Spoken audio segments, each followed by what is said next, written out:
I've actually been dreaming about this moment for a long time, since March 6, 2020. That was our last in-person TGIF, and who could have predicted where we would all be? But it certainly has been a year of challenge, a year of opportunity, but not so much a year of connecting, which is why I thought, even in spite of some of the risks that are going on in the world, that it was so important that we come together today in person to connect. And I hope that you feel that way too. I know you must, because you're here.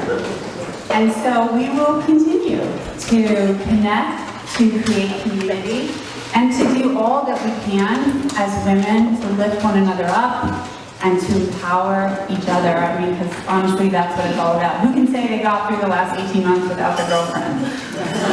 No one, right? So anyway, I'm absolutely thrilled that you're here. Could I please see a show of hands for everyone who has been to TGIF before? Awesome, wonderful. Okay, so now for the newbies, can I ask if you stand, please? Can I see all our new TGIF friends? Yay! Wonderful. As they say where I come from, Mazel Tov. And a special thanks to those of you who have come from near and far, but I have to say, the prize for coming from the farthest goes to my friend Michelle, who's here from Turkey. Partly DC, mostly Turkey. But anyway, so wonderful to see you all. And I was going to make a little joke about how even we're living in a mass society at the moment, but even when we travel, if you travel, when you go through TSA, the TSA agent says, "Can you take your mask down so I can see your face?" So what I would like to find out is if you all are comfortable, please, while we're seated, unless you feel that you're far enough away from someone, please wear your mask after you're finished eating while we're seated, out of respect for other people. But I'm so happy that I get to see your faces, so thank you. Today, we have a special theme. TGIF always has a special theme. The first theme in our first TGIF in February of 2019 was Getting Beyond Hi, How Are You? And frankly, it was a little bit selfish of me to put it out there that way. And it was really getting beyond Hi, How Are You for me, because I felt like I'd been in this community for 20 some odd years, and I knew people that I could see in the parking lot of Giant or wherever I would go on my daily travels, but I didn't know them. And so it occurred to me that they didn't know me either. And I think sometimes when we think we know someone, the truth is we don't really know them at all. And so the impetus for starting TGIF was to get beyond Hi, How Are You? And to create that community for women so we could really authentically connect. One of my other favorite topics was, if you've been here before, you know I always talk about my mom, of blessed memory, but she had a philosophy in life, and it was to have fun, to do good, and to change lives. And so that is what I aspire to do every day, and that's what I hope TGF also tries to do. But today's theme, as you saw in all of our promotional materials, created by the incomparable Lorraine Multipolar, right here, thank you, is as women to go from strength to strength. And what does that mean? In many ways, it means finding renewal in challenging times, to go from the strength that we have inside to even greater strength. But the phrase literally means predicting the triumphant conclusion to a major life problem, situation, or temptation through our strength of character. And I think that describes every single woman in this room, because it has taken the strength of character that each of us possesses over the last 18 months, if not longer, to overcome and to find hope in these times that sometimes felt a little hopeless. And so as we move into the morning with our wonderful speakers that I'm so proud to have here on the TGI stage today, I just want you to keep thinking about, no matter what is in your path, continue to go from strength to strength. Before we go on to meet our lovely speakers, none of this would be possible without our extraordinary sponsors. And thank you to each and every one of you who have been a sponsor of TGIF over the years, starting with our title sponsor, XML, Financial Group, and Michelle Cooper, who came in very early and have been supportive all these years. Zora, who's not here today because they're busy, really beautiful. And we're so happy to welcome Brad Cohen of Draper Kramer to the Platinum Sponsor platform as well. And thank you so much to our gold sponsors, Women Entrepreneur Institute and Kim Casey, who could not be here because she's not feeling well. And she just texted me, and we all appreciate that she didn't come, so thank you, Kim. Jennifer Chow of the Jennifer Chow Group. Jen, where are you? Thank you. Thank you. And you'll find a cute little measuring tape in your goodie bags, because we do not have to measure ourselves as women against anyone other than ourselves. And Jen is a realtor extraordinaire, measuring all things having to do with homes. And of course, I already mentioned Lorraine of Design Strategics. Thank you so much, Lorraine. You know I love you. And of course, Yasmin Abadian and Jimmy Porter for the beautiful brunch display that we have here. Thank you, River Falls Market. We love you. Okay, and thank you as well. You notice I'm holding a microphone to Aaron Anderson of A Squad Entertainment, the best entertainer in town. And Da Vinci Florist and Decor for the beautiful flowers. And to Wendy and Amy of Gin and Tonic, please don't leave without your water bottles that are attached to your chairs. Now get it from Gin and Tonic, and if anybody is into cute workout wear, there's a discount for everybody.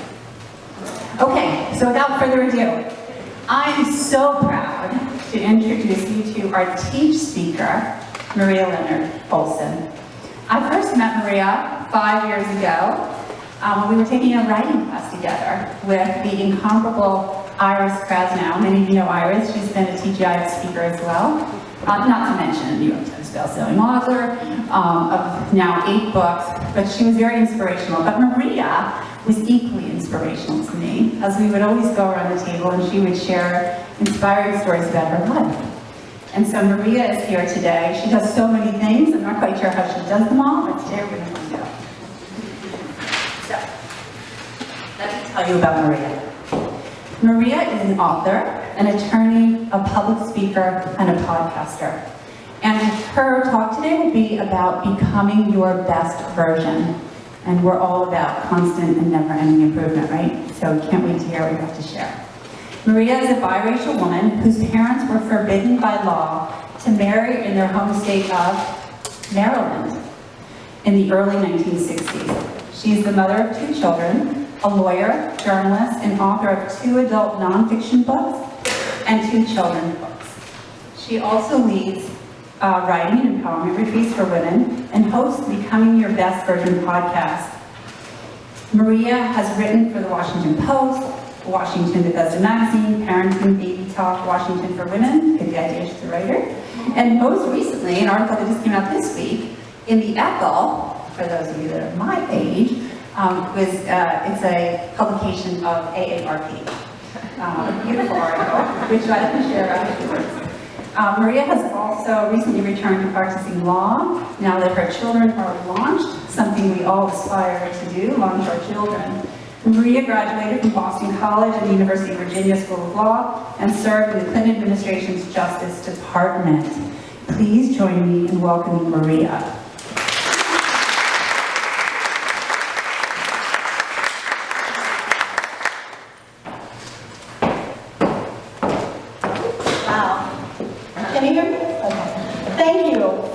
Introduction. That was so kind, and I certainly didn't expect you to compare me to Iris, and thank you. And I want to thank Barbara for bringing together so many incredible women. I know many of you from different walks of life, and this is a woman who knows how to bring women together to support each other and to bring out the best in each other. And I am really grateful that our paths crossed 5 years ago and continue to do so. So as Barbara mentioned, alluded to in any event, at age 50, I had to change everything about my life. I know many of you are going through some life transitions as well. Life throws us all curveballs, and we don't get to pick. So, in my 50th year, I got divorced, I got sober from alcoholism, I became an empty nester. I had to change everything about my life. I had unwittingly put all of my eggs in the motherhood basket, and now my kids didn't need me anymore. In fact, the further away I was, the better, in their opinion. So I felt rudderless. I hadn't practiced law in 15 years. And because I had drank my way out of a 25-year marriage, I didn't ask for alimony. So I had to go back to practicing law. I took the Maryland bar. I was barred in another state, but I wanted to live here, so I had to take the Maryland bar. And I decided for my 50th birthday that I was going to give myself the time to try 50 new things in my 50th year to determine how I wanted to live the next chapter of my life. These things ranged from lifestyle changes to spiritual endeavors, physical challenges, learning and teaching, thrill-seeking ventures, adventure travel. And each one taught me something about who I was and who I wanted to be in this chapter, because we all get to choose. We may not get to choose our life circumstances, but we, every single day, can wake up and determine how we're going to live the next 24 hours. And if you don't make a change, that's a choice too, because we all can fall into the trap of living in the gray safety that sameness offers us. So the first thing I did is I sold many of my belongings, I put the rest in storage, and I moved to the other side of the world. I volunteered in the poorest region of Nepal, high in the Himalayas, in a remote village that took 8 hours on foot to get to. The school where I volunteered had only dirt floors. They had no running water in the entire village. They had no electricity. When my son found out, he said, "Did they have internet?" I said, "Honey, they didn't even have electricity." He said, "Why did you go there?" Anyway, I tried my best. And what it became for me was an exercise in cultivating gratitude. I was able to focus on all that I had instead of all that I had lost. Just because we live in the United States, we all know that we're going to eat something today. We all know that we can get medical care if we need it. We all know that we will have clean water and a roof over our heads. But in many places in the world, that's not the case. And it wasn't the case here. And something that the pandemic brought in stark relief that complemented my experience in Nepal was how few things we actually really need. What really matters is our relationships and experiences. One of the lifestyle changes I made as a result of this trip to Nepal was my own brand of minimalism. For every 2 things I bring into my home, I get rid of, donate, sell, or trash if necessary, 2 things. I mean, many of us have lost parents at this point. I've had to bring in a dumpster to get rid of all the stuff at my father and my stepfather's homes when they died. I'm not going to do that to my children. Now, we don't need to go on a big trip to discover or to enrich our lives via travel. One of the changes I made in my life during my 50th year is I walk, if I can, everywhere. And what that has done for me is I have discovered in churches that I've passed hundreds of times, walking labyrinths, places to meditate, beautiful things in my neighborhood that I rushed by so many times. Now I'm more aware. Another thing I did that was kind of controversial in my family is I got a motorcycle. And I got my motorcycle motorcycle license. Okay, I'm not even 5 feet tall, but I marched myself to the closest area Harley-Davidson dealership. I enrolled for a class, safety class, and it was me and 10 big burly tagged guys. They looked at me with such disdain, I could feel it. Like, what is this soccer mom doing here? Yes, I'm getting a motorcycle too. Anyway, at the end of the class, which I passed with flying colors, we all went together to the MBA and got our licenses. I told my kids that when they turned 50, I would support them getting a motorcycle too. So I was practicing turns in my Bethesda neighborhood, and I saw a woman, a mom of a boy at my son's Tony Prep School. She looked at me and her jaw dropped as she followed me with her eyes. I said, okay, here we go. I pulled over, and she said, Maria, is that your motorcycle? I said, yes, it is. I'm just practicing turns, getting ready for the season. Yeah, my kids are pretty horrified. And she said, well, so am I. I could feel the mantle of shame on my shoulders once again. And I said to shame, figuratively and in my head, I see you, shame, but you're not welcome here anymore. How many times have I given away my power to someone else by caring more what they thought about me than what I thought about myself? I don't do that anymore. I have dropped that rock. Because no one can make us feel inferior without our consent, as Eleanor Roosevelt says. Another thing that I incorporated into my life are regular retreats.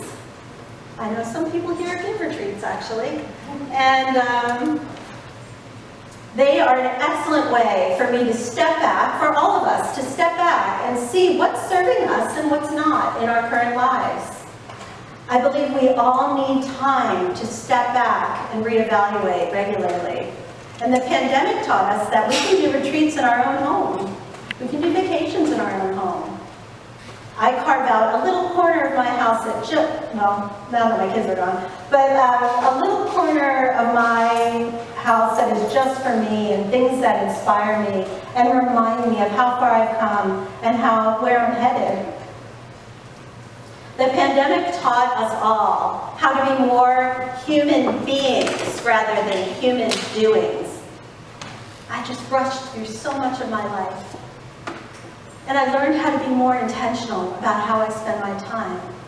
We as Americans are sometimes more careful about how we spend our time than how we spend our money, than how we spend our time. Yet time is the one thing we can't buy. It's of uncertain duration, and once you give it up, that's on you. So every time someone asks me to do something, I ask myself, is this something I'm doing to be a people pleaser, or is it really bringing me closer to who I want to be? And if the answer is no, I can say I have another commitment, and that commitment can be just to me, to replenishing my energy. I was lucky enough to go on a retreat with Don Miguel Ruiz, the Toltec shaman who has changed millions of lives with his seminal book, The Four Agreements. He changed my life with that book too. It's so simple yet so profound. And the biggest takeaway from that book for me was to not make assumptions. I can't possibly know what is going on in all of your lives, even if we talk regularly.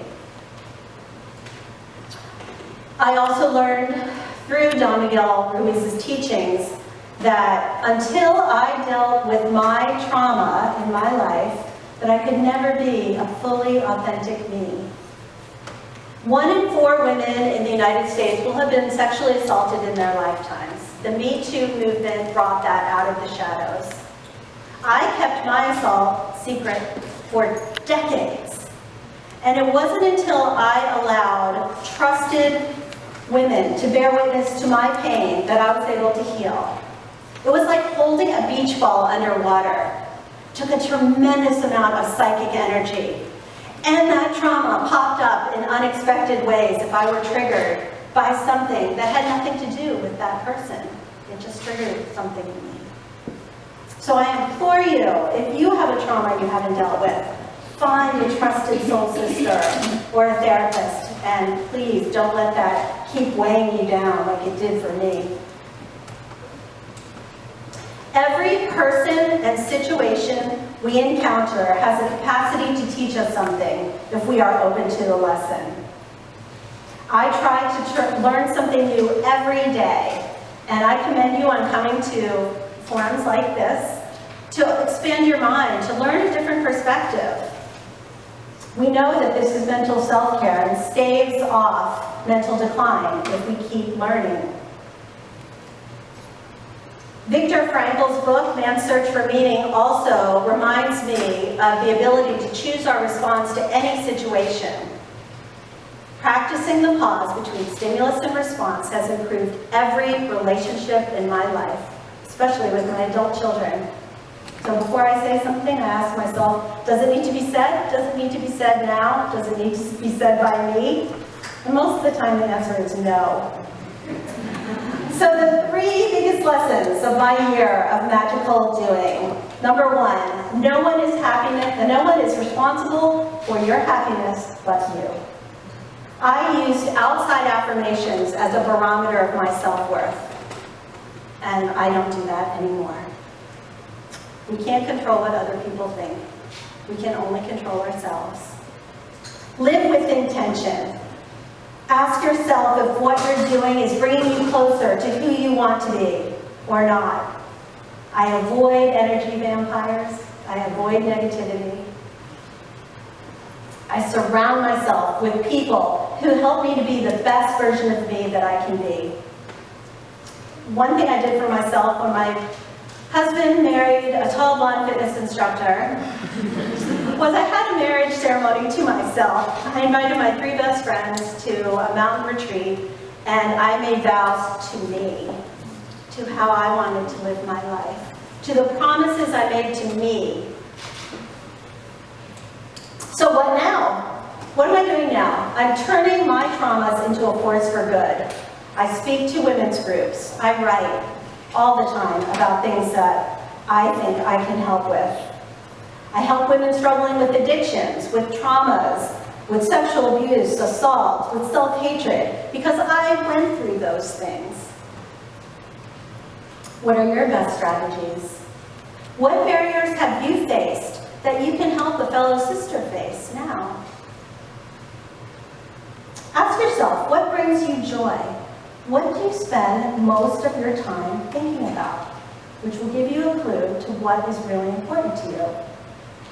We all have a purpose, and that purpose can change from time to time. We all can bloom where we are planted. What will you do? Thank you.